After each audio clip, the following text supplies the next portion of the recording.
ආයිබෝවන් ආදර යාළුවනේ මේ වගේම දෙමව්පියනේ අද අපි සාකච්ඡා කරන්න යන්නේ ගැටලු අංක 9 යටතේ ලබා දුන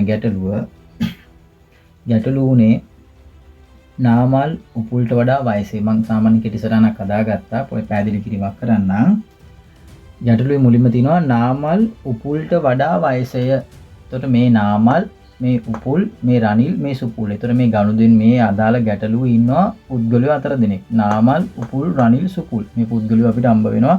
ඒතර ඒගොල්ලන්ගේ උස පිළිබඳව වයස සමා වෙන්න වයස පිළිබඳව තමයි මේ වෙනස්කම් කීපයක් අපිට තියෙන්නේ. ඉතින් ඒ නිසා අපි බලනවා මේකේ මුලින්ම කියනවා නාමල් උපුල්ට වඩා වයසේ. නාමල් උපුල්ට වඩා වයසේ. මම වඩා විශාලත්වයේ පෙන්වන්න මේ සංකේතය දාගෙන තියෙනවා. මේ කට ඇරිච්ච පැත්ත විශාලයි. මේ පැත්ත කුඩායි. එතකොට නාමල් උපුල්ට වඩා වයසයි කියන අදහස මෙතනින් මම පෙන්නලා තියෙනවා. ඊළඟ අවස්ථාවේ කියනවා උපුල් රනිල්ට වඩා වයසය. උපුල් රනිල්ට වඩා වයසය. ඒතර මේ වයසින් වැඩි වයසින් අඩුයි. ඊළඟ අවස්ථාවේ කියනවා සුපුල්. සුපුල් උපුල්ට වඩා වයස නමුත් සුපුල් උපුල්ට වඩා වයසයි මේ විශාලත්වය පෙන්නලා තියෙනවා. සුපුල් වයසින් වැඩි උපුල්ට වඩා. නමුත් නාමල්ට වඩා බාලය කියන අදහස මම පෙන්නලා තියෙනවා.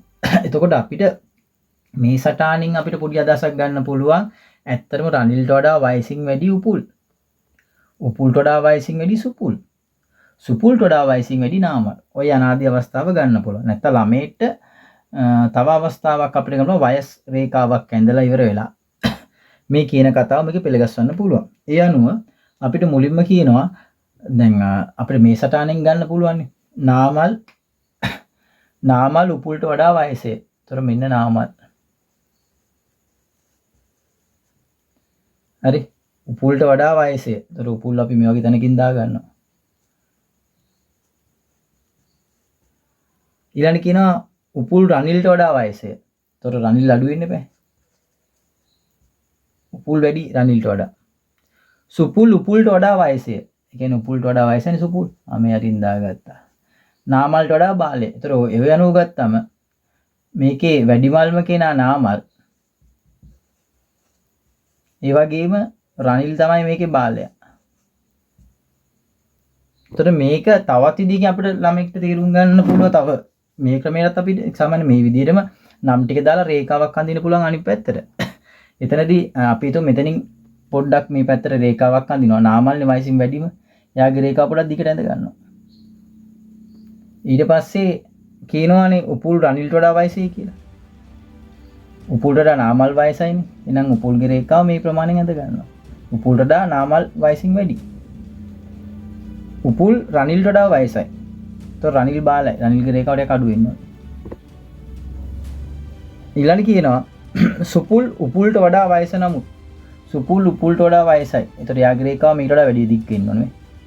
හැබැයි නාමල්ට අඩු වෙන්න ඕනේ. එතකොට වැඩිමල්ම කෙනා නාමල් බාලයා රනිල් බවට පත් වෙනවා. ඒතර මේකේ ප්‍රශ්නේ තමයි වැඩිමල්ම හා බාලම පුද්ගලයන් කවුදයි පිළිවෙලින් නම් කරන්නේ. ඒතර පිළිවෙලින් නම් කරන්න බෑ. පිළිවෙලින් නම් කරන්නත් ඕනේ. ඒතර මුල්ලට එන්න නම නාමල්. වැඩිමල්ම කෙනානේ. ඊළඟට පුතේ ලියන්න ඕනේ බාලයා කවුද? රනිල්. ඒතර මේක තමයි පිළිතුර බවට පත් වෙන්නේ. මම හිතන්නේ හැමෝටම තේරෙන්නේ නැති මේක සාමාන්‍යයෙන් අර අපි පෞද්ගලික දවසට සාකච්ඡා කරපු තරම් සංකීර්ණම ගැටලුවක් නෙවෙයි.